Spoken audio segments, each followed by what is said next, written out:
ಎಲ್ಲರಿಗೂ ನಮಸ್ಕಾರ, ಶುಭ ಸಂಜೆ. ಎಂದಿನಂತೆ ಇವತ್ತು ಶರಣ ಲೀಲಾಮೃತ 13ನೇ ಸಂಧಿಗೆ ಬಂದಿದೆ. ಈಗ ಇದರಲ್ಲೂ ಒಂದು 4 ಪವಾಡ ಬರುತ್ತೆ, ಅದನ್ನ ಮುಂದುವರಿಸ್ಕೊಂಡು ಹೋಗೋಣ ಅಂತ ಹೇಳ್ತಾ, ಶಂಕರದಾಸಯ್ಯನು ಭೂತಗಳಿಂದ ಬಿಜ್ಜಳನ ಅರಮನೆಯನ್ನು ಸೂರೆಗೊಳಿಸಿದ ಪವಾಡ. ಬಸವೇಶಂ ಭವನಾಶಕಂ ಭವಿಜನ ಪ್ರಧ್ವಂಸಕಂ ಶಂಕರಂ ವಸುದೀಶಂ ವಿಭುಸೇವಿತಂ ವಿಷಹರಂ ವೈರಾಗ್ಯ ಸಂಪತ್ಪ್ರದಂ ಅಸಮಾಕ್ಷಂ ಹರಿವಂದಿತಂ ಹರಿತನೋಜಾತಾದಿ ಸಂದಾಹನಂ ವಸಿತಾಂಗಂ ಭಜಕಾಚಿತಾಂಗ್ರೀಂ ವಜಜಂ ವಂದೇ ಕೃಪಾಸಾಗರಂ. ಇಲ್ಲಿ ಕವಿ ಯಾವಾಗಲೂ ಸಂಧಿ ಪ್ರಾರಂಭ ಮಾಡಬೇಕಾದಾಗ ಭಗವಂತನ ಸ್ತೋತ್ರ ಮಾಡ್ತಾರಲ್ಲ, ಅದೇ ರೀತಿಯಲ್ಲಿ ಬಸವೇಶನ ಜೊತೆಯಲ್ಲಿ ಬಸಿತಾಂಗವನ್ನು ಧರಿಸ್ಕೊಂಡು ಬದಿಕಾರ್ಚಿತ ಅಂಗ್ರಿ ವಜನಂ, ಯಾರು ಭಜಕರು ಭಗವಂತನ ಪಾದ ಪೂಜೆ ಮಾಡ್ತಾರೋ ಅವ್ರಿಗೆ ಕೃಪಾಸಾಗರನಾಗಿ ಕಾಯ್ತಾನೆ ಅಂತ ಭಗವಂತನ ನೆನೆಸ್ತಾ ಮತ್ತೆ ಸೂಚನಾ ಪದ್ಯದಿಂದ ಇವಾಗ ಕಾವ್ಯಕ್ಕೆ ಬರ್ತಾ ಇದ್ದಾರೆ. ದ್ವಿಪದಿ. ಶಿವಭಕ್ತರುಗ ಕೇಳಿ ಶರಣ ಚರಿತೆಯನು ವಿವರಿಸುರಬಲ್ಲನಿತವರ ಮಹತ್ತುಗಳ ಲಿಂಗನಿಷ್ಠಾಪರನು ಸದ್ಭಕ್ತಿಯುತನು ಜಂಗಮರ ಪ್ರಾಣಾಪ್ತನತಿ ಭೃತ್ಯವರನು ಸಂಚಿತ ಪ್ರಾರಬ್ಧ ಕಾಲ ಕರ್ಮಗಳ ಕಿಂಚಿತ್ ತುಳಿಯದನು ಹರಿ ಬ್ರಹ್ಮ ಸುರರುಗಳ ಗರ್ವ ಪರಿಹರಿಪ ಹರಶರಣರುಗಳಿಷ್ಟ ಕಲ್ಪಪೂರುಹನು ಸೂಜಿ ಕಾಯಕ ಒಡೆದ ಚರಿಪನನು ದಿನವು ತೇಜಗಣ್ಣನು ಹರನೊಡೆದ ಬಹುನಿಷ್ಠ ಅನ್ಯ ದೇವತೆ ಶಬ್ದ ಕೇಳನಾ ಶರಣ ಅಗ್ನಿಗಣ್ಣಲಿ ಕೊಲ್ಲುವ ಭೂತ ಮಾರಿಯರ ಗಸ್ತಿಗಳ ಕಂಡೊಡನೆ ಬಿಡಲು ಉರಿಗಣ್ಣ ಶಿಸ್ತುಗೆಳೆತಲಿ ಚಿನ್ನ ದೇವರುಗಳೆಲ್ಲ ಗರಿಗಳನ್ನು ಮುಚ್ಚಿ ಕಿಚ್ಚ ತಡೆಯದೆ ತಿರುಗಿ ನೋಡಲೇ ಆಗ. ಇಲ್ಲಿ ಶಂಕರ ದಾಸಿಮಯ್ಯನವ್ರ ಕತೆ ಬರುತ್ತೆ.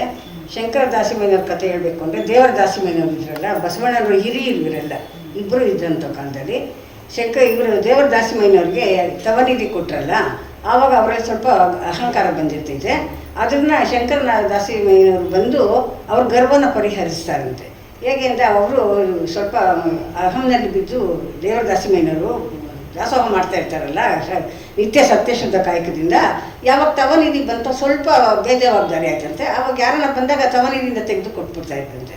ಅದನ್ನು ನೋಡಿದಂಥ ಶಂಕರ ದಾಸಿಮಯ್ಯ ಇವರಿಗೆ ಅಹಂಕಾರ ಭಂಗ ಮಾಡಬೇಕು ಅಂತ ಹೇಳಿ ಬಂದಾಗ ಅವ್ರ ಮುಂದೆ ಕಸದ ಗುಡ್ಡೆ ಹಾಕಿದ್ರಂತೆ, ಸಗಣಿ ಕಸ ಇಲ್ಲ.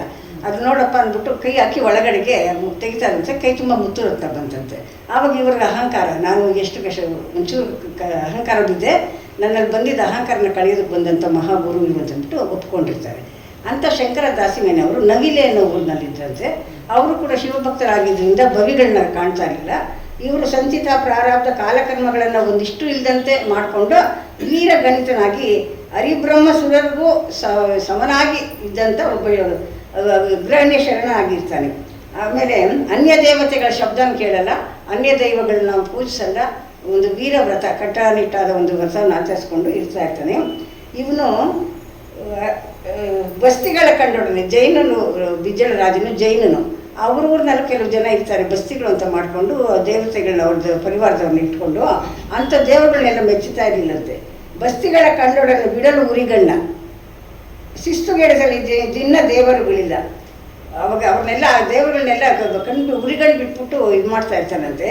ಆವಾಗ ಅವು ಬೆತ್ತಲೆ ಒಳಗೆ ನವಿಲುಗರಿಗಳಿಂದ ಮೈನು ಮುಚ್ಕೊಂಡು ಓಡೋಡಿ ಹೋಗ್ತಾ ಇರ್ತಾರಂತೆ. ಅಂಥ ವೀರವ್ರತನ ಆಚರಿಸ್ಕೊಂಡು ಬಂದಿರ್ತಾನೆ. ಅವನಿಗೆ ಬಸವಣ್ಣನವರ ಮಹಿಮೆ ಗೊತ್ತಾಗಿ, ನಾನು ಕಲ್ಯಾಣಕ್ಕೆ ಹೋಗಿ ಬಸವಣ್ಣನವ್ರ ಜೊತೆ ಇದ್ದು ಅವ್ರ ಜೊತೆಲಿ ಇರಬೇಕು ಅಂತಂದ್ಬಿಟ್ಟು ಅಂದ್ಕೊಳ್ತಾ ಇದ್ದಾನೆ. ಮುಂದೆ ಏನಾಗುತ್ತೆ ಒಂದು ದಿನ ಸಂತೋಷ ಸೌಖ್ಯಾದಿ ಕಂತೂರೂಪಿನ ಬಿಜ್ಜಳ ಕೊಂಡೆಯರುಗಳೊಂದು ಲಿಂಡೆತನದ ಕೃತಕ ಮಂಡಲ ಪತಿಯೋಳು ಖಂಡಿತ ಉಸುರೇ ಬಸವನಿ ಪರಿಯಲ್ಲಿ ಪಾವಾಡ ಮೇಲೆಯಲು ವಸುದೆಯೋಳಿರ್ಪ ಮಾರಿ ಮಸಣಿ ದೈವರಿಗೆ ಪೂಜೆ ಪುಷ್ಪಗಳಿಲ್ಲ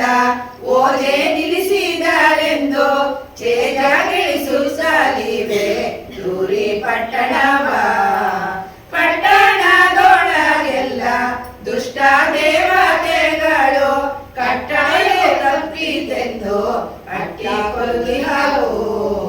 ಪುರವೆಲ್ಲ ಜಾಡ್ಯವು ಪಶು ತುರಗವಾರಣ ಬರದಿನೋ ನುಡಿಯಿಂದ ಬರಲು ಇವೆ ಭೂಪ. ಇಂಥ ವಿಷಯದಲ್ಲಿ ಇರಬೇಕಾದಾಗ ಇಲ್ಲಿ ಬಿಜಾಪುರ ರಾಜ್ಯದ ಅಂದರೆ ಕಲ್ಯಾಣದಲ್ಲಿ ಕೊಂಡೆ ಮಂಚಣ್ಣ ಇರ್ತಾನಲ್ಲ, ಪ್ರತಿದಿನ ಒಂದು ತರಬೇಕು, ಬಸವಣ್ಣನ ಮಹಿಮೆನ ಪೃಥ್ವಿಗೆ ಹರವಬೇಕು ಅನ್ನೋ ಒಂದು ವಿಷಯದಿಂದ ಬಂದು ಹೇಳ್ತಾವಂತೆ. ದೇವಸ್ಥಾನಗಳಲ್ಲಿ ಪೂಜೆಗಳಿಲ್ಲ, ಪೂಜೆ ಮಾಡೋರಿಲ್ಲ, ಯಾರು ಹೋಗೋರೇ ಇಲ್ಲ, ಏನೇನೋ ಆಗಿದೆ. ಪಟ್ಟಣದಲ್ಲಿ ದುಷ್ಟ ದೇವತೆಗಳ ಹಟ್ಟಾಸನೆ ಮೆರಿತಾವ್ರೆ, ಪಶು ತುರಗ ವಾರಣ ಎಲ್ಲ ಭೂಮಿಗೆ ಹೊರಗ್ತಾ ಇವೆ ಭೂಪ. ಇದು ಗ್ರಾಮ ಶಾಂತಿಯನ್ನು ಮಾಡಿಸಿದ್ರೆ ಅದಕ್ಕೆ ಸರೋಗ್ತೈತೆ ಅಂತ ಅಂದ್ಬಿಟ್ಟು ಹೇಳ್ತಾರಂತೆ. ಅದಕ್ಕೆ ರಾಜನ ಕೇಳಿಬಿಟ್ಟು ಆಯ್ತಪ್ಪ ಕೊಂಡೈರ ಮಾತಿನಿಂದ ರಾಯ ಕೇಳಿ ಅಂತೂ ಕಣಜದನ್ನೆಲ್ಲ ಎಲ್ಲ ಪ್ರಜೆಗಳಿಗೆ ಅದು ಕೇಳಿದಂಥ ರಾಜನ ಬಿಜ್ಜಳ ಆ ಕಣಜಗಳಿರುತ್ತಲ್ಲ ಊರಲ್ಲಿ, ಎಲ್ಲರ ಕಣಜಗಳಲ್ಲಿದ್ದಂಥ ನೆಲ್ಲನ್ನು ತರಿಸ್ಬಿಟ್ಟು ಎಲ್ಲರ ಮನೆಗೂ ಕೊಟ್ಟು ಅಕ್ಕಿ ಮಾಡಿ ತಗೊಂಡು ಬಾ, ಎಲ್ಲರೂ ಕಟ್ಲೆ ಅದು ಪ್ರತಿಯೊಬ್ಬರು ಮನೆಯವ್ರು ಮಾಡಲೇಬೇಕು, ಯಾರೂ ತಪ್ಪಂಗಿಲ್ಲ, ರಾಜಾಜ್ಞೆ ಅದು ಅಂತ ಅಂದ್ಬಿಟ್ಟು ಸೇವಕರಿಗೆಲ್ಲ ಕಳಿಸ್ತಾರಂತೆ. ಸೇವಕರು ಒಂದೊಂದು ಮನೆ ಹತ್ರ 10 ಮೂಟೆ 20 ಮೂಟೆ ನೀರು ತಗೊಂಡೋಗಿ ಹಾಕ್ತಾರಂತೆ. ಹಾಕಿ ಇವನು ಶಂಕರದಾಸಿಮಯ್ಯ ಇರ್ತಾನಲ್ಲ, ಆ ಮನೆ ಹತ್ರ ಬಂದು ಶಂಕರದಾಸಿಮಯ್ಯ ಬಿಂಕದಿಂ ತಂದನಿಲ್ಲ ಶಂಕೆ ಇಲ್ಲದೆ ಇಲ್ಲಿ ಸುರಿದ ರೇಖಿನರು ಅವ್ರ ಮನೆ ಹತ್ರ ಬಂದು ಸುರಿದಾಗ ಶಂಕರದಾಸಿಮಯ್ಯ ಕೇಳ್ತಾನಪ್ಪ ನಮ್ಮ ಮನೆ ಹತ್ರ ನೀನೇ ಯಾಕಪ್ಪ ಹಾಕೋದು ಅಂತ ಅಂದ್ಬಿಟ್ಟು ಅಂದಾಗ ಈ ರಾಜನು ಆಜ್ಞೆ ಮಾಡಿದ್ದಾನೆ ಭೂತ ಶಾಂತಿ ಮಾಡಬೇಕಂತೆ, ಅದಕ್ಕೋಸ್ಕರ ಅದನ್ನು ನೀವೇ ಅಕ್ಕಿ ಮಾಡಿ ನಾಳೆ ಒಳಗೆ ತರಬೇಕು, ಅದನ್ನು ಅಷ್ಟೆಲ್ಲ ಹಾಕಬೇಕು ಅಂದಾಗ ಹೇಳ್ತಾರವರು ಅತಿ ಬೇಗ ಕುಟ್ಟಿಸಿ ಭೂವರನ ಕಣಜಕ್ಕೆ ಅಳೆಯಬೇಕೆನ್ನಲು ತೊಟ್ಟನ ಕುಟ್ಟಬೇಕಾದ್ರೆ ನಮಗೆ ಇಲ್ಲಿ ಇದಿಲ್ಲ ಅಂತ ಮಾತಿಗೆ ಬಂದದ್ದು ಅಪರಾಧ. ಕುಟ್ಟದಿದ್ದೆಡೆಯು ಇಂತಿದೆಯೋ ತೆರಳಿರೋ ಅಕ್ಕಿ ಬರುತ್ತಿದೆ ನಾಳೆ ಇಂತೆಂದು $1 ರೂಪಾಯಿಗೆ ಏನಿಲ್ಲ. ಅವಾಗ ಹೇಳ್ತಾ ಅವನು ಶಂಕರದಾಸಿಮಯ್ಯ, ನಾವು ಕುಟ್ತೀವೋ ಬಿಡ್ತೀವೋ ನಾಳೆ ನಿಮ್ಮ ಕಣಜದ ನೃಪತಿಯ ಒಂದು ಎಲ್ಲಿ ತತ್ತ ಅಂತ ಹೇಳಿದ್ದಾನೆ, ಅಲ್ಲಿ ನಿಮ್ಮ ಅಕ್ಕಿ ಇರುತ್ತೆ ನೀವು ಹೋಗ್ರಪ್ಪ ಅಂತ ಅಂದ್ಬಿಟ್ಟು ಹೇಳಿ ಕಳಿಸ್ತಾರಂತೆ. ಈ ರೀತಿಯಲ್ಲಿ ಬಿಜ್ಜಳನ ಚರರು ರಾಜಾಜ್ಞೆಯಂ ಶಂಕರದಾಸಯ್ಯನವರ ಮಂದಿರಕ್ಕೆ ನೆಲ್ಲಂ ಸುರಿದು ಹೋಗಲು ಆ ಶರಣ ಅಂತಾಗಲೆಂದು ಕೊಟ್ಟಣವನ್ನು ಹುಟ್ಟಿಸುವುದಕ್ಕೆ ರಾಜನ ಭೂತ ಶಾಂತಿ ಕೈಗೊಂಬ ಮಾರಿ ಮಸಣಿ ದುರ್ಗಿ ಚೌಡಿ ಚಾಮುಂಡಿ ಮಾಡವಿ ಬ್ರಾಹ್ಮಿ ಭೈರವಿ ಕಾಳರಾತ್ರಿ ಚಂಡಿ ಕುಮಾರಿ ಮಾರಿ ಏಕನಾಥೆ ಶಾಕಿನಿ ಢಾಕಿನಿ ಬ್ರಹ್ಮರಾಕ್ಷಸ ಇನ್ನೂ ಮೊದಲಾದ ಎಲ್ಲರನ್ನು ಕೊಟ್ಟಣವನ್ನು ಹುಟ್ಟಿಸಿ ಅಕ್ಕಿಯ ಅದೇ ಭೂತಗಳಿಂದ ಬಿಜ್ಜನ ಅರಮನೆಗೆ ಕಳುಹಿಸಿದಂತಾನೆ. ಯಾವ ಮಾರಿಗಳು ಭೂತಾರಾಧನೆ ಮಾಡಬೇಕು ಅಂಥ ಭೂತಗಳಿಂದನೇ ಶಂಕರದಾಸಿಮಯ್ಯನವರು ಹುಟ್ಟಿಸ್ಬಿಟ್ಟು ಅವ್ರು ಬಿಜ್ಜಳನ ಆಸ್ಥಾನ ಕಳಿಸ್ಬಿಡ್ತಾರಂತೆ.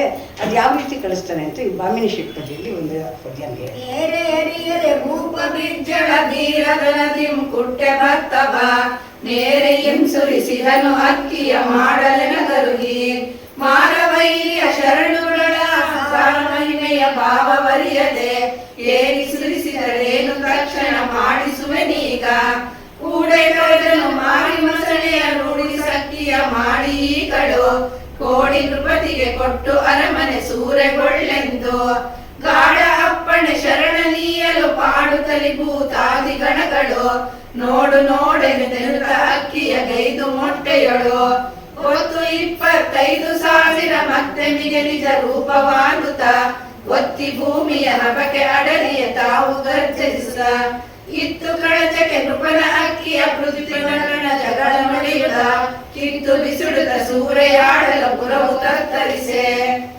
ಈ ರೀತಿ ಎಲ್ಲ ಮನೆಯವರು ರಾಜನ ಆಜ್ಞೆನ ಪಾಲಿಸ್ತಾ ಎಲ್ಲರೂ ತಂದಾಕರು. ಇವರು ಭೂತಗಣಗಳನ್ನ ತಗೊಂಡೋಗಿ ಅಲ್ಲಿ ಹಾಕಿದ್ ಬಂದೆ.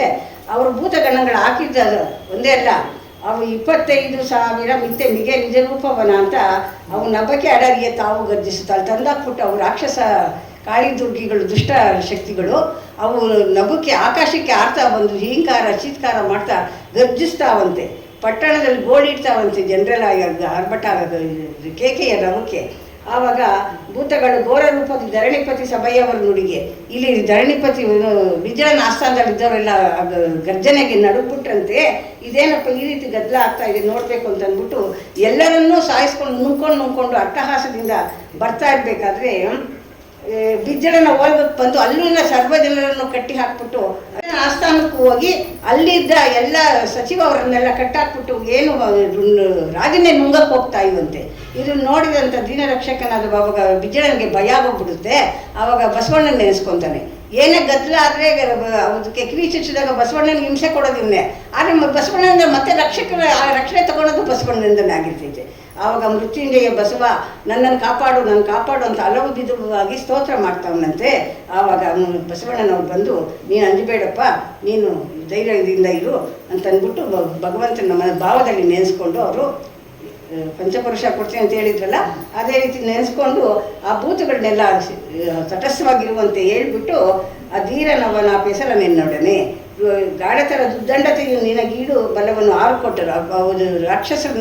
ರಕ್ಕಸಿಗನ್ನ ಕೇಳ್ತಾವೆ, ನಿಮ್ಗೆ ಇಷ್ಟೊಂದು ಶಕ್ತಿ ಬಲ ಕೊಟ್ಟವ್ರಿಗೆ ಯಾರಪ್ಪ ಅಂತ ಕೇಳ್ತಾವ್ರೆ.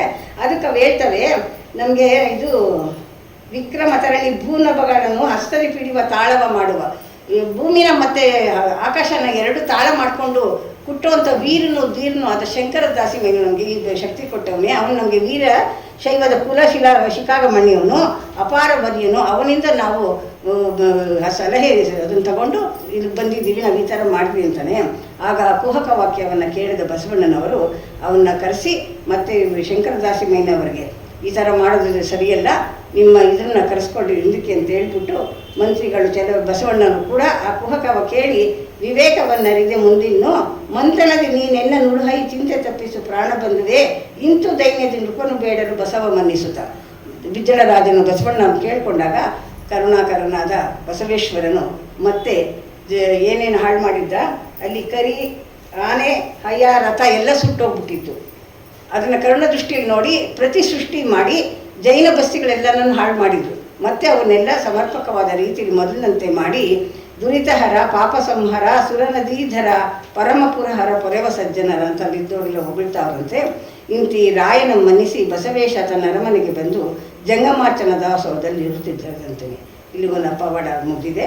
ಮುಂದೆ ಮಾಡಿಸುತ್ತ ಜಂಗಮಾರ್ಚನೆ ಸಕಲ ಸೈದನವ ಕೂಡಿಸುತ್ತ ಮನದಿಚ್ಛೆ ನೀಡಿಸುವನೊಯ್ದು ಅರಮನೆಯ ಚಾವಡಿಯ ಅನುಭವ ಮಂಟಪವು ಮೆರವ ಸೌಧಕ್ಕೆ ರತ್ನ ಕಲಶವೆತ್ತಿಸುತ್ತ ಭಿನ್ನಾಣ ಗೆಲಸ ಬಿಂಕದ ಮಹಾಮೇರು ಮಠ 12,000 ಚೆನ್ನ ಜಂಗಮಕ್ಕೆ 196,000 ಜಂಗಮಕ್ಕೆ ಬೇರೆ ಕಟ್ಟಿಸಿದ ವಿಚಾರ ಮಂಟಪವ ಲೀಲೆ ಶರಣರು ಗಂಗೆ ಬಾಲುಕರು ಇರುವುದಕ್ಕೆ ಮೇಲು ಗೋಪುರದ ವಿಶಾಲ ಮಂಟಪವ ಆಚಾರ ಸಂಪನ್ನರ ಅನುಭವದ ಮಂಟಪಕ್ಕೆ ಗೋಚರಿಪರನ್ನ ಕೆಲಸವ ನಿರ್ಮಿಸಿದನು. ಅಲ್ಲಿ ಬಸವಣ್ಣನವರ ಪ್ರಭಾವಕ್ಕೆ ಬೆಳಗಾಗಿ ಅನೇಕ ದೇಶಗಳಿಂದ ಎಲ್ಲ ಬರ್ತಾವ್ರಲ್ಲ ಶರಣರು, ಮತ್ತೆ ಅಲ್ಲೇ ವಾಸ್ತವ್ಯನ ಹೂಡ್ತಾವ್ರೆ.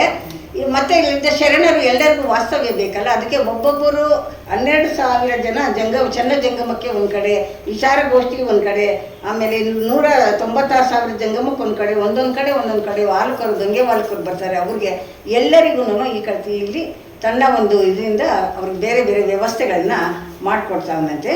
ಈ ರೀತಿಯಲ್ಲಿ ಶರಣರಿಗೆ ಗೃಹಗಳನ್ನು ನಿರ್ಮಿಸುತ್ತಾ ಮಾಹೇಶ್ವರಾರಾಧನೆಯನ್ನು ನಡೆಸುತ್ತಾ ಇತ್ತ ರಾಜ್ಯಭಾರವನ್ನು ಪಾಲಿಸುತ್ತಿರಲು ಒಂದು ದಿನ ಬಿಜ್ಜಳನ ಓಲಗದಲ್ಲಿ ಬಸವಣ್ಣ ಕುಳಿತಿರಲು ಮತ್ತೆ ಕೊಂಡೆ ಮಂಚಣ್ಣ ರಾಯನ ಕೂಡೆ ಸುಳೆ ನಿಂಬವೆಯ ಮೇಲೆ ಏನೆಂದು ಚಾಡಿಯನ್ನು ಹೇಳುತ್ತಿದ್ದನು. ಈ ರೀತಿ ಒಂದು ದಿವಸ ಓಲಗದಲ್ಲಿ ಕೂತಿರ್ಬೇಕಾದ್ರೆ ಮತ್ತೆ ಒಂದು ಚಾಡಿನ ಹೇಳ್ತಾವನಂತೆ ಬಿಜ್ಜಳನಿಗೆ. ಅದು ನಿಂಬೆವೆಗೆ ಬೆಸ್ತನು ಜಂಗಮವಾದ ಪವಾಡ. ತಾವಂತೆ ಬರಿ ಜನರ ಆರನ್ನು ಕರಗೊಳ್ಳರಂತೆ ಮಾರಹರ ಶರಣರವರಂತೆ ಅವರ ಪಾರು ಮಾಡಲು ಬೇಕು ಮುಂತೆ ಅಂಗಳದ ಬೆಸ್ತನನ್ನು ಕರೆಸಿ ಅವಗೆ ಹಿಂದುಗರ ವೇಷವನ್ನು ಧರಿಸಿ ಒಂದು ನಿಂಬವ್ವೆಯನ್ನು ಬೆರೆಸಿ ನೀ ಬಾರೆಂದು ಕಳುಹಿದರು ಸತ್ಕರಿಸಿ ಕೃಪನು ಮಂಚೆಯು ಅಂದು ಇಂತ ತಂತ್ರದುಪಮೆಯುಂ ಕಳುಹಲಾಭೆಸ್ತ ತಾಪೋದ ಶಿವನ ರೂಪಾಂತೂ ಜಂಗಮನೋಪಾದಿ ನಿಂಬೆ ಗೃಹಕ್ಕಾಗ. ಈಗಿರ್ಬೇಕಾದ್ರೆ ಕೊಂಡೆ ಮಂಚಣ್ಣ ಒಬ್ಬ ನಿಂಬವೆ ಅನ್ನೋ ಬೆಸ್ತರವರು ಅವ್ರನ್ನ ಅವ್ರ ಮನೆ ವೇಶ್ಯ ಮನೆಗೆ ಇವನ್ನ ಕಳಿಸ್ಕೊಡ್ತಾವ್ರಂತೆ, ಒಬ್ಬ ಜಂಗಮನ. ಅವ್ರೇನು ಹೇಳ್ತಾರೆ ಅಂತಂದರೆ ಅಂದಳದ ಬೆಸ್ತರನ್ನು ಕರೆಸಿ ಅವಾಗ ಹಿಂದುದರ ವೇಷವ ಧರಿಸಿ ಅವನನ್ನು ಶರಣಂಗೆ ವೇಷವನ್ನೆಲ್ಲ ಕೊಟ್ಟು ಲಾಂಛನ ಭಸ್ಮ ರುದ್ರಾಕ್ಷಿ ಬಟ್ಟೆ ಎಲ್ಲ ಕೊಟ್ಟು ಅವ್ರ ಮನೆಗೆ ನೀನು ಹೋಗಿ ಬರಬೇಕು ಅಂತೇಳಿ ಕಳಿಸ್ತಾರಂತೆ. ಅವರು ಬೇಗನೆ ಹೋಗಿ ಬಾಗಿಲಲ್ಲಿ ನಿಂತ್ಕೊಂಡಾಗ ಆ ತಾಯಿ ಬಂದು ಅವ್ರು ನೋಡಿ, ಶರಣ ನೀನು ಬಂದಿದ್ಯಪ್ಪ ಒಳಗಡೆಗೆ, ಜಂಗಮ ರೂಪಿನಿಂದ ಬಂದಿದ್ಯಾ, ನೀ ಸಾಕ್ಷಾತ್ ಪರಮಾತ್ಮನು ಅಂತೇಳಿ ಅವನು ಪಾದ ತೊಳೆದು ಒಳಗಡೆ ಕರ್ಕೊಂಡು ಹೋಗ್ಲಂತೆ. ಇಲ್ಲಿ ಬಂದು ಬೆಸ್ತ ಬೇಗ ಬರ್ತಾನೆ. ಬಂದು ನೋಡಿದಾಗ ಅಲ್ಲಿ ಅವನಿರಲ್ಲ, ಇವನು ಕಳಿಸಿದ್ದ ಇವಳು ಇರಲ್ಲ ಅಲ್ಲಿ. ಅವರು ರೂಪ ಮಾತಿಬಿಟ್ಟಿರ್ತೈತಲ್ಲ, ಅವ್ರು ಪೂಜೆ ಮಾಡ್ಕೊಂಡು, ಅವರು ಲಿಂಗ ಪೂಜೆ ಮಾಡ್ಕೊಂಡು ಒಳಗಡೆ ಸುಳ್ಳಿನಲ್ಲಿ ಇವಳು ಇಬ್ಬರು ಇರ್ತಾರೆ. ಅದನ್ನ ನೋಡ್ಬಿಟ್ಟು ಅವನಿಗೆ ಒಳಗಡೆ ನಾನು ಹೆಂಡತಿ ಇದ್ದಾಳೆ, ಮಕ್ಕಳು ಇದ್ದಾರೆ, ಅವ್ನು ಕರ್ಕೊಂಬರ್ಬೇಕು ಅಂತ ಹೇಳಿ ಕಳಿಸ್ತಾನೆ. ಇನ್ನು ಆಚೆ ಒಳಗಡೆ ಹೋಗ್ಬೇಕಾದಾಗ ನೀನು ಬವಿಯಪ್ಪ ಬರ್ಕೂಡ್ದು ಅಂತ ನಿಷೇಧ ಮಾಡಿಬಿಡ್ತಾರೆ. ಅಯ್ಯೋ ಇದು ಹೆಂಗಾಯ್ತು, ನಾನು ನನ್ನ ಹೆಂಡತಿನೂ ಬವಿನೆಲ್ಲ ಒಳಗೆ ಹೋಗ್ಬಿಟ್ಟವಳೆ ಅಂತಂದಾಗ ಅವ್ನಿಗೆ ಅಲ್ಲಿನ ವಾತಾವರಣ ನೋಡ್ಬಿಟ್ಟು, ನನ್ನ ಇವ್ರು ಒಳಗಡೆ ಬಿಡಲ್ಲ ಅಂತ ಹೇಳ್ಬಿಟ್ಟು ಅವರು ಬೆಸ್ಸರು, ಅವರ ಸಂಬಂಧಿಕರು ಅವ್ರಿಗೆಲ್ಲ ಈ ವಿಷಯ ತಿಳಿಸಿ ಅವ್ರನ್ನೆಲ್ಲ ಕರ್ಕೊಂಡ್ಬಂದು ನೋಡ್ತಾವನೆ. ನೋಡಿದಾಗ ಅಲ್ಲಿ ಅವರು ಶರಣನಾಗಿ ಪೂಜೆ ಮಾಡ್ತಾವನೆ, ಇವನು ಹೆಂಡತಿ ಅಲ್ಲಿಲ್ಲ. ಆವಾಗ ಇವನು ಬಸವಣ್ಣವ್ರ ಹತ್ರ ಬಂದು ಹೇಳ್ತಾನೆ. ಅದಕ್ಕೆ ಅವ್ರು ಏನು ಹೇಳ್ತಾರೆ ಅಂತಂದರೆ, ಆಗ ಬೆಸ್ತರ ಕುಲವು ಹೋಗಿ ಶರಣನಾದ ಬಸವನ ಕರುಣವಾಗಿ ಬೇಗ ಅರಸನ ಬಳಿಗೆ ಹೋಗಿ ಎಲ್ಲ ಆಗ ಹೇಳಿದರು ವಿವರವಾಗಿ. ಹೀಗೆಲ್ಲ ಹೇಳಿದಾಗ ಅವಾಗ ನೃಪನು ಕೇಳ್ತಾನೆ, ನೀನು ಇದು ರಾಯ ಹೇಳ್ತಾನೆ, ಹೋಗಿ ಆ ಬೆಸ್ತನ ಹುಡುಗಿ ಇದಾಗಿರೋದನ್ನ ನೋಡ್ಕೊಂಡು ನೀವು ಬಂದು ನನ್ನ ವಿಷಯ ತಿಳಿಸ್ಬೇಕು ಅಂದಾಗ ಅವ್ರು ಹೋಗಿ ಬಂದು ಹೇಳ್ತಾರೆ, ಬಸವನ ಮಹಿಮೆ ಏನೋ ಗೊತ್ತಿಲ್ಲ, ಅವರು ಜಂಗಮನಾಗಿ ಪೂಜೆ ಮಾಡ್ಕೊಂಡು ಕೂತಿದ್ದಾರೆ ಇಬ್ಬರು ಲಿಂಗ ಪೂಜೆ ಅಂತ ಅಂದ್ಬಿಟ್ಟು ಹೇಳ್ತಾನೆ.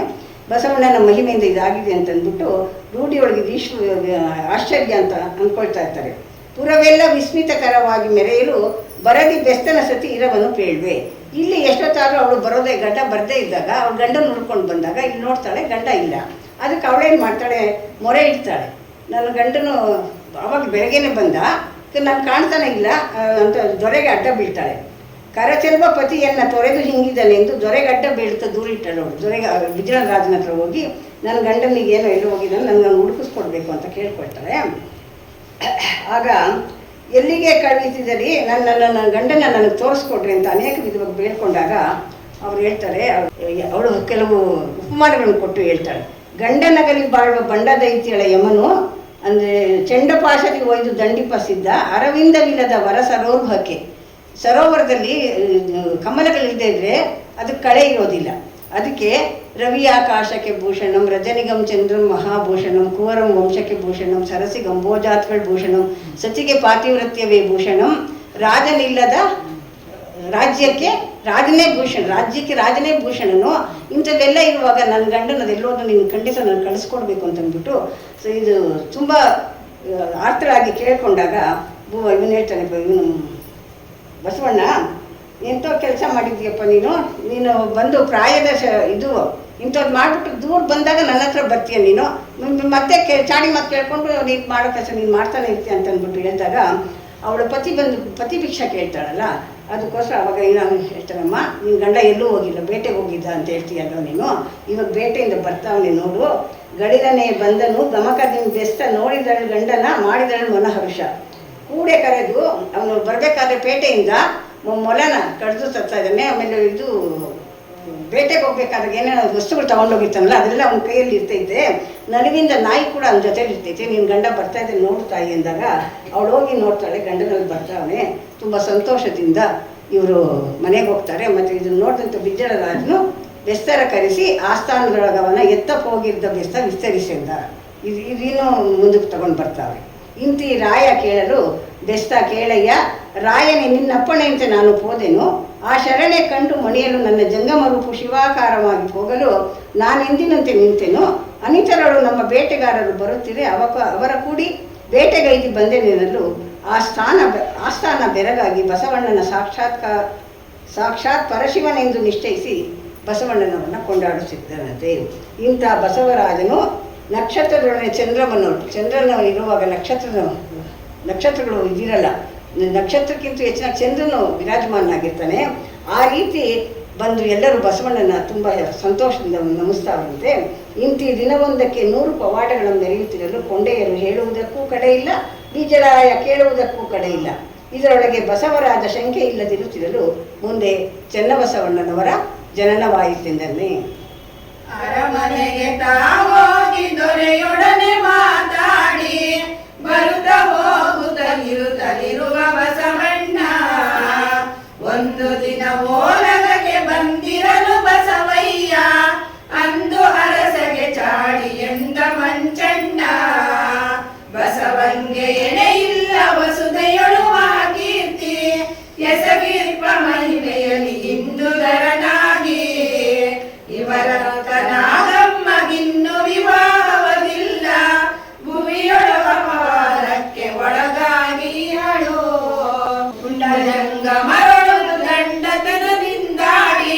ಬಂಡ ಸತಿಯರ ತೆರದಿ ಬಸುರಾಗಿಹಳು ಒಡವಿ ಬದಿ ಕೇಳುವ ಸವಯ್ಯನೊಡ ಹುಟ್ಟಿ ಹೊಲೆ ತಡೆದು ಗರ್ಭಿಣಿಯಾಗಿ ಮಡಗಿಕೊಂಡಿಹಳು ಪತಿ ಇಲ್ಲದಿರುತ್ತಿರುವ ಭಕ್ತೆ ಶರಣೆಯರಂತೆ ಕ್ಷಿತಿಯಲ್ಲಿ ಹೊಲೆ ನಡೆದೆ ಸತಿಯರೊಳಗುಂಟೆ ಕೊಡವೀಶನಾಗೊಂಡೆ ನುಡಿಗೇಳಿ ಬಸವನಿ ನಿನ್ನೊಳಗೆ ಹುಟ್ಟಿದಳು ಗರ್ಭ ತಡೆದಿಹಳಂತೆ ಏನಯ್ಯ ನಿಮ್ಮ ನಡೆ ಹೀನವಾಗಿದೆ ನೋಡೆ ಜ್ಞಾನಿಗಳು ಶಿವನ ಸಂಧಾನಿ ಎಂಬಿರದೆ.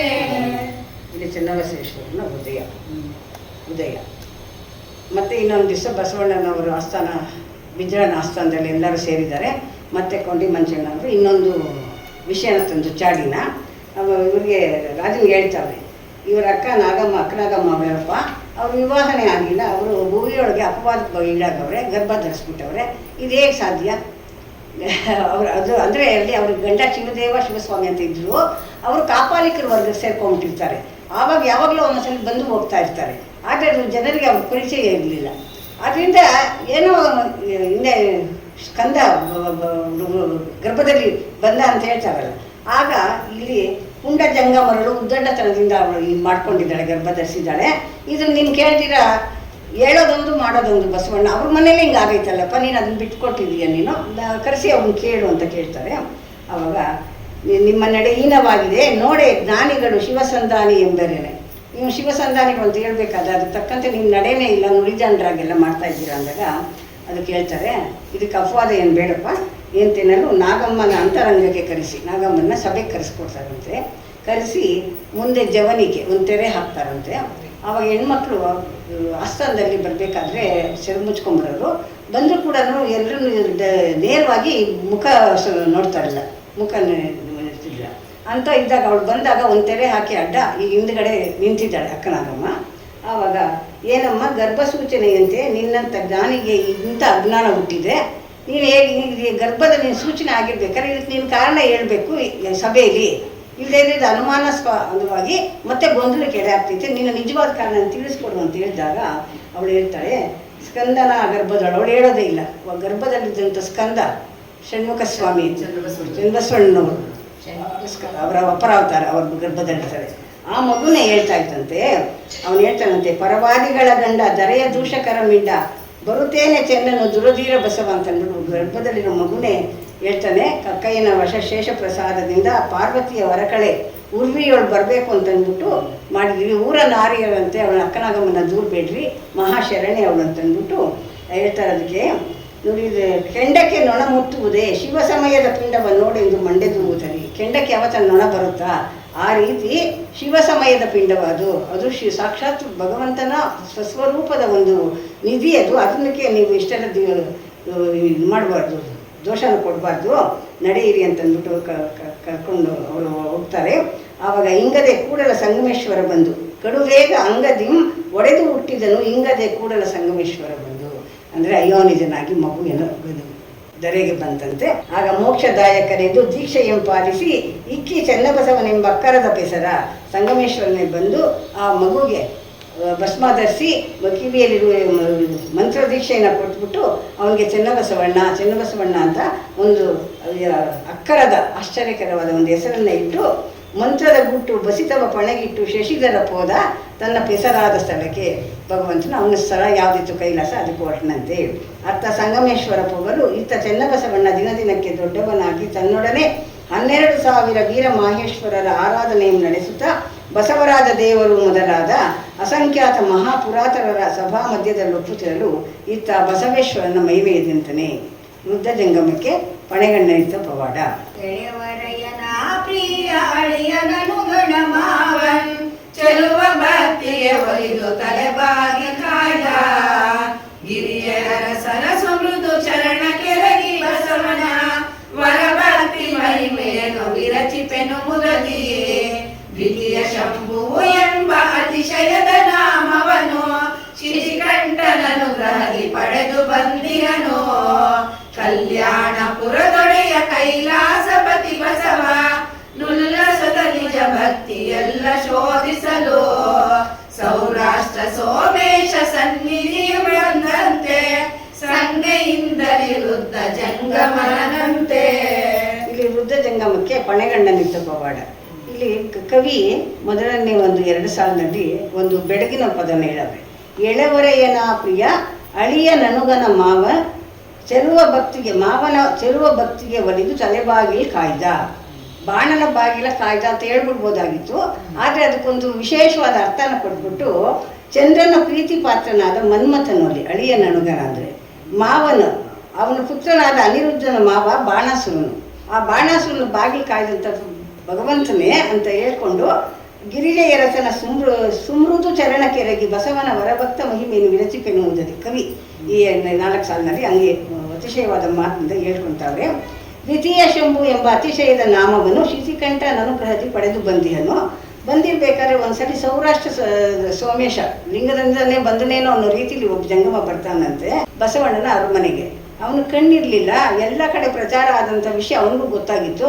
ನಾನು ಕಣ್ಣಿಲ್ಲ, ನಾನು ಅವನಿಂದ ಹೋಗಿ ಕಣ್ಣನ್ನು ಪಡ್ಕೋಬೇಕು ಅನ್ನೋ ಒಂದು ಇದರಿಂದ ನಡ್ಕೊಂಡು ವೃದ್ಧನಾಗಿರ್ತಾನೆ. ಕೋಲ್ ಇಟ್ಕೊಂಡು ಗಡ್ಗಡ ನಡುತ್ತಾ ನಿಧಾನವಾಗಿ ನಡ್ಕೊಂಡು ಭಗವಂತನೇ ನೆನೆಸ್ಕೊಂಡು ಬರ್ತಾ ಇರ್ತಾನೆ. ಬಂದು ಸತಿಯರಿರುವರು ಬಸವ ಅವ್ರು ನೋಡ್ತಾರೆ. ವೃದ್ಧ ಮೂರ್ತಿಯು ಬರವ ಅನಿರ್ಧರಿ ತಿಳಿದು ಶ್ರದ್ಧಾಭಕ್ತಿಗಳವರ ಸತ್ಕಾರಗೈದ. ಬಂದು ಬಸವಣ್ಣವ್ರ ಮನೆಯವರು ಬಾಗಿಲು ನಿಂತ್ಕೊಂತಾನಂತೆ. ಆಗ ಆ ಮೂರ್ತಿ ನೋಡಿದಂಥ ಇವರು ಅವ್ರನ್ನ ಒಳಗಡೆ ಕರೆದು ಆಧಾರದಿಂದ ಅವರಿಗೆ ಸ್ವಾಗತ ಕೋರಿ ಒಳಗಡೆ ಕರೆಸಿ ಪಾದ ಒತ್ತಿ ಎಲ್ಲಿಂದ ಬಂದ್ರಿ, ಏನು ವಿಷಯ ಅಂತ ಕೇಳಿದಾಗ ಅವರು ಹೇಳ್ತಾರೆ, ಅಪ್ಪ ಬಸವಣ್ಣನ ನೋಡಿ ಎಲೆ ಭಕ್ತ ಚಿಂತಾಮಣಿ ಜಂಗಮರ ಪ್ರಾಣಾಪ್ತನೆಂದು ಜಂಗಮರದ ಲಿಂಗದಿಷ್ಟವನ್ನು ಕೊಡುತ್ತಾನೆಂದು ಜಗತ್ತು ಸಿದ್ಧಿಯಾಗಿದೆ. ಆದ್ದರಿಂದ ನಮ್ಮ ಲಿಂಗದಿಚ್ಛೆಯನ್ನು ಬೇಡಿಕೊಳ್ಳಲು ಬಂದಿರುವೆಯ, ನಮ್ಮ ಇಷ್ಟಾರ್ಥವನ್ನು ನೀನು ತೀರಿಸು ಅಂತ ಕೇಳ್ಕೊಳ್ತಾವೆ. ಆಗ ಹೇಳ್ತಾರೆ, ಗುರುವೆ ನಿಮ್ಮಯ ಇಚ್ಛೆಯ ಮರದಿನ್ನೀಯಲು ಶಕ್ತನೇ ಗುರುನಾಮೀವಂ ಹರುಷದಿ ನೀವು ಬೇಡಿದರೆ ಹರಸಿದ ವಿಷ್ಟವ ಬಸವಗೆ ಜಂಗಮನುಸಿತಂ. ಇಲ್ಲಿ ಕೇಳ್ತಾನೆ, ಅವನು ನಿನ್ನಿಷ್ಟೇ ಏನಪ್ಪ, ಇಚ್ಛೆಯಿಂದ ಬಂದಿದ್ಯಾ, ಅದು ನಿನ್ನ ಇಚ್ಛೆ ಹೇಳು ಅಂದಾಗ ಅವನು ನಾನು ಕೊಡೋದೇನಪ್ಪ ಐತೆ ಗುರುವೇ, ನನ್ನ ಭಗವಂತನ ಎಲ್ಲಕ್ಕೂ ವರದ ಹಸ್ತವನ್ನು ಕೊಡ್ತಾನೆ, ಕರುಣಿಸ್ತಾನೆ. ನಿನ್ನ ಇಚ್ಛೆ ಏನಿದೆ ಅಂತ ಹೇಳಿದಾಗ ಅವನು ಹೇಳ್ತಾನೆ, ಕೋಡ ನೋಡ್ಕೊಂಡು ಮೆಲ್ಮೆಲ್ಲೆ ನಾನು ಬರ್ತಾ ಇದ್ದೀನಪ್ಪ, ನಂಗೆ ಆಲಿ ಇಲ್ಲ, ದೃಷ್ಟಿ ಇಲ್ಲ, ನಡೀತಾ ಇರ್ಬೇಕಾದ್ರೆ ಎಡೋದು ಮುಗ್ಗಿಸೋದು ಗೊತ್ತಾಗಲ್ಲ, ರಾತ್ರಿ ವೇಳೆ ಎದ್ದು ಓಡಾಡೋಕ್ಕಾಗಲ್ಲ, ಹೊಟ್ಟೆ ಹಸುಕ್ಕೆ ತಾಳಲ್ಲ ಅಂದಿರ, ಹೊಟ್ಟೆ ಊಟ ಇದೆ, ನಾನು ತುಂಬ ಹಸಿದು ನೊಂದುಬಿಟ್ಟಿದ್ದೀನಿ, ನಿನ್ನ ಕರುಳದಿಂದ ನನಗೆ ಕಣ್ಣನ್ನು ಕೊಡಬೇಕಪ್ಪ ನೀನು, ಅದಕ್ಕೋಸ್ಕರ ನಾನು ಬಂದಿದ್ದೀನಿ ಅಂತ ಕೇಳ್ಕೊಂಡಾಗ, ಇರುವ ಭೋಗ ತೀರುವ ತನಕ ಬಸವಯ್ಯ ನಿನಗೆ ಬರುವುದು ಬಹುಧರ್ಮದ ಫಲವು, ನನಗೇನ ಕಣ್ಣು ಕೊಟ್ಟರೆ ನಿನಗೆ ಇನ್ನೂ ಭೋಗ ಹೆಚ್ಚಿಗೆ ಬರ್ತೈತೆ, ನೀನು ನನ್ನ ಇಷ್ಟಾರ್ಥನ ಖಂಡಿತ ತೀರಿಸ್ಬೇಕು ಅಂತ ಕೇಳ್ಕೊಳ್ತಾನೆ. ಮತ್ತು ಹೇಳ್ತಾನೆ, ದ್ವಿತೀಯ ಶಂಭು ಹೌದಾದರೆ, ನಿನಗೆ ದ್ವಿತೀಯ ಶಂಭು ಅಂತ ನಿನಗೆ ನಾಮಾಂಕಿತ ಮಾಡಿ ಹೊಗಳಿದ್ದಾರೆ, ಅದಾದರೆ ಬಸವಯ್ಯ ಈ ಕ್ಷಿತಿಯೊಳು ನೀನು ಖ್ಯಾತಿ ಪಡಿತೀಯ, ನನ್ನ ಕಣ್ಣು ಕೊಟ್ಟರೆ ಆ ನಾಮಕ್ಕೆ ದ್ವಿತೀಯ ಶಂಭು ಅನ್ನೋದಕ್ಕೆ ಸಾರ್ಥಕವಾದ ಒಂದು ಹೆಸರು ಬರ್ತೈತೆ ಅಂತ ಪರಮ ಕರುಣಾಸಿಂದು ನನಗೆ ನೊಸಲಗಣ್ಣು ಪಾಲಿಸು ಅಂತ ಅನೇಕ ವಿಧವಾಗಿ ಕೇಳ್ಕೊಳ್ತಾನೆ. ಆಗ ಇಂತೆಂದು ಕೇಳಿದ ವೃದ್ಧ ಜಂಗಮ ಮೂರ್ತಿಗೆ ಬಸವಯ್ಯ ತನ್ನ ಗುರು ಸಂಗಮನ ಧ್ಯಾನದಿ ಜ್ಞಾನಪರುಷದ ಜ್ಞಾನ ಕನ್ನಡಿಯಂ ತನ್ನ ಹಸ್ತದಿಂದ ಮೂರ್ತಿಗೆ ತೋರುವ ಭಾವಮದಂತಾನೆ. ಆವಾಗ ತಾನು ತನ್ನ ಗುರು ದೈವವನ್ನು ಭಾವದಲ್ಲಿ ನೆನೆಸ್ಕೊಳ್ತಾರೆ. ಜ್ಞಾನಪರುಷದ ಜ್ಞಾನ ಕನ್ನಡಿನ ಕೊಟ್ಟಂತೆ, ಕನ್ನಡಿನ ತರಿಸ್ಬಿಟ್ಟು ಅವ್ರ ಮುಂದೆ ಇಟ್ಟು ನೋಡ್ಕೊಳ್ಕೊಂಡು ನಿಮ್ಮ ಮಕ್ಕ ಇದರಲ್ಲಿ ಅಂತಾರಂತೆ. ಭಗವಂತನ ನೆನೆಸ್ಕೊಂಡಿರಲ್ಲ, ಅವ್ನಿಗೆ ಪಂಚಪರುಷ ಬೇರೆ ಇತ್ತು, ಭಗವಂತನ ಬೇರೆ ಆಶ್ವಾಸನೆ ಕೊಟ್ಟಿರ್ತಾರಲ್ಲ ಅವನಿಗೆ, ನಿನ್ನಿಂದ ನಾನು ಇರ್ತೀನಿ, ನಿನ್ಗೆ ಹೇಳಿದ್ದೆಲ್ಲ ನಾನು ನಡೆಸ್ಕೊಡ್ತೀನಿ ಅಂತ. ಇವ್ರು ಯಾವಾಗ ಮನಸ್ಸನ್ನು ನೆನೆಸಿದ್ರು ಅವನ ಕಣ್ಣು ಅದು ತೆರೀತಂತೆ, ಮೊದಲಿನಂತೆ ಆಗಿ ಇದಾಯ್ತಂತೆ. ಹೇಗಾಯ್ತು ಅಂತ ಹೇಳ್ತಾರೆ ಆ ಪದ್ಯ ಹೇಳಿ. ಗುರುಕ ಜಂಗಮ ಮೂರ್ತಿ ಮೊದಲೆಯೇ ಇರುತ್ತಿರುವುದು ನಿಮಗಿನ್ನು ಸಂಗಮೇಶ್ವರನು ಕೊಟ್ಟಿಹನು ಸಲಗಣ್ಣನು ಸೊಗಸಿನಿಂದ. ಪರಮ ಗುರು ನಿಮ್ಮ ಚರಣ ರೇಣುಗೆ ಸರಿಯ ಬಹನೆ ಪಡೆಗಣ್ಣ ಬರದಿನ ಕೊಡೆ ಶಕ್ತನೇ ಕೇಳ್ ಪರಮ ಗುರುವೇ. ನೋಡಿ ನಿಮಗಿಹ ಪಣೆಗಣ್ಣನಲ್ಲಿ ತನ್ನೆಯ ಹಸ್ತ ಕನ್ನಡಿಯೇ ಗಾಡಿಕಾರಗೆ ತೋರಲಾಕ್ಷಣ ಮೂಡಿ ನೊಸಗಣ್ಣು ತಳತಳಿಪ ಕೆಂಡವನು ಹೇಳಿಪ ಅಳಿಕ ನೇತ್ರವು ರಂಜಿಸಲ್ವಿಗೆ ಒಲಿದು ಹಿಗ್ಗಿದ ವೃದ್ಧ ಜಂಗಮ ಹೌದು ಶಂಭೋ. ಆ ರೀತಿ ಯಾವಾಗ ಬಸವಣ್ಣ ಕೇಳ್ಕೊಂಡು ಕೊಟ್ಟರು ಅವನಿಗೂ ತುಂಬ ಸಂತೋಷ ಆಯಿತು. ಕಣ್ಣು ಬಂದಿದೆ, ಇಲ್ಲಿ ಕಣ್ಣು ಇಲ್ಲದೆ ಇದೆ ತುಂಬ ಕಷ್ಟ ಜೀವನದಲ್ಲಿ, ಯಾವ ಅಂಗ ಇಲ್ಲದ್ರೂ ಕಷ್ಟನೇ. ಆದರೆ ಕಣ್ಣು ಮುಖ್ಯವಾದ ಅಂಗ, ಎಲ್ಲಕ್ಕೂ ಬೇಕಾದಂಥದ್ದು. ಅಂಥ ಪಣೆಗಣ್ಣನನ್ನೇ ಬಸವಣ್ಣನ ಕೊಟ್ಟಾಗ ಅವನ ಸಂತೋಷಕ್ಕೆ ಮುಗಿಲು ಮುಟ್ಟೋಗ್ಬಿಟ್ಟಿತ್ತಂತೆ. ಅವನು ಪ್ರೇಮದಿಂದ ಬಸವಣ್ಣ ಕೊಂಡಾಡಿ ಅವನ ಮುದ್ದಾಡಿ ಎಲ್ಲ ಮಾಡ್ತಾ ಅಲ್ಲಿದ್ದ ಶರಣರು ಕೂಡ ತುಂಬ ಹರ್ಷದಿಂದ ಹರ್ಷೋದ್ಗಾರ ಮಾಡ್ತಾವೆ.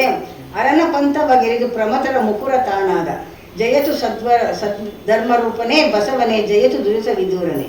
ಅರನ ಪಂಥ ಏನಿತ್ತು ಅದನ್ನು ಗೆಲ್ಲಿದು ತಾನೇ ಕನ್ನಡಿಯೋಪಾದಿಯಲ್ಲಿ ದರ್ಪಣದಂತೆ ಪ್ರಕಾಶಮಾನಾಗಿದ್ದಾನೆ ಬಸವಣ್ಣ. ನಿನ್ನ ಪಾದಕ್ಕೆ ನಾನು ನಮಿಸ್ತೀನಪ್ಪ. ಇಂಥ ಇದನ್ನು ನಾನು ಕೇಳಿದಂಥ ವರನ ನೀನು ಎಷ್ಟು ಚೆನ್ನಾಗಿ ನನಗೆ ಅನುಗ್ರಹಿಸಿ ಕೊಟ್ಟಿದ್ಯಾ, ನಾನು ತುಂಬ ಸಂತೋಷವಾಗಿದ್ದೀನಿ ಅಂತ ಹೇಳ್ಬಿಟ್ಟು ದಿನಚರಿಯು ಕಾಂತನನ್ನು ಬಹಳ ಸುವಿನಯದಿ ಮಂತ್ರೀಶನ ದರ್ಶನವಾಗಾಣಿಸಿ ಎಂದು ಕೇಳಲು ಜನಪ ನಿಂತೆಂದ. ಸುಮ್ಮನಿಲ್ಲಿಗೆ ಬಾರನಾಥನು ಗಮ್ಮನೆಯ ನಾವು ಟಕ್ಕಿನಂತಹ ಒಮ್ಮೆ ದರ್ಶನ ನೀವು ಮಾಡುವೀರೆಂದ ನಾರಾಯ ಮತ್ತು ಇಂತೆಂದನು. ಅಲ್ಲಿಗೆ ಆ ಜಂಗಮನ ಪವಾಡ ಅವನಿಗೆ ಮುಗಿತೆ, ಕಣ್ಣು ಬಂತು. ಮತ್ತು ಅವರು ತಮ್ಮ ದಿನನಿತ್ಯದ ಕಾರ್ಯಕ್ರಮನ ತುಂಬ ಸಂತೋಷದಿಂದ ಹರ್ಷದಾಯಕವಾಗಿ ಮಾಡಿಕೊಂಡು ಅವರಿರ್ತಾರೆ.